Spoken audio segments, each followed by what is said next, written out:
Hi boys and girls, Pablum FishPig here again to read you another simple story by Archibald Marshall.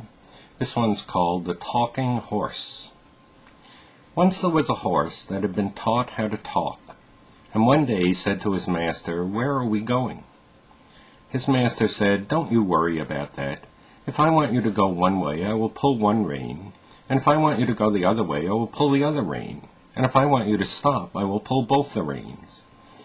And the horse said, "Oh, very well, I suppose it is best like that. It saves trouble." So they went on till they came to a circus, and the horse's master, whose name was Mr. Furbank, said, "Will you buy a horse that can talk?" And they said they would. So he sold them the horse and went home by train.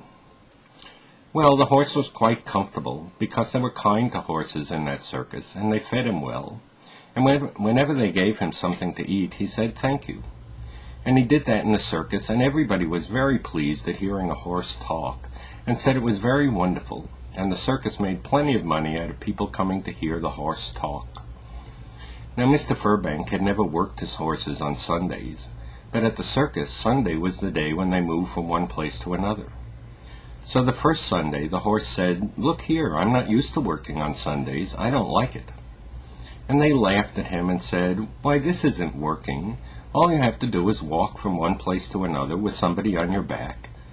And the horse said, "Oh, very well, but I must have some more oats."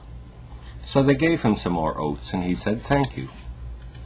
Well, the horse got rather frisky from having so many oats, and he liked the carrots and sugar and apples they gave him in the circus.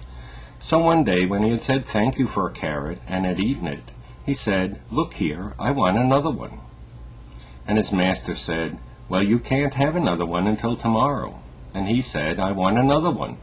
And he kept on saying it until his master had to give him another one. And his master was angry, but the people all laughed at the horse asking for another one, so he thought it wasn't such a bad thing after all.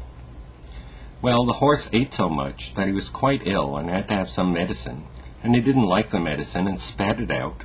And then his master was really angry and whipped him, and he said, "If you don't take your medicine, you shan't have anything more to eat at all."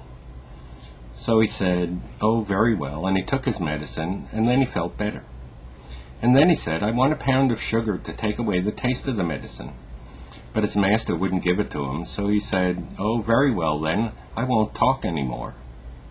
So after that they were very unkind to him, and didn't give him enough to eat, and presently they sold him to a cab driver, and he had to work very hard. And one day, as they were driving past a greengrocer's, he stopped and said, "Is that a carrot? I should like one." Well, the gentleman who was in the cab was Mr. Furbank, and directly he heard him, he said, "Why, that is my talking horse. I will buy him a carrot." And he did buy him a carrot, and the horse said thank you. And Mr. Furbank bought him back and was kind to him and gave him plenty of hay and didn't work him too hard. And presently the horse forgot how to talk, except when anybody gave him a carrot or an apple or some sugar, and then he said, "Thank you." The end.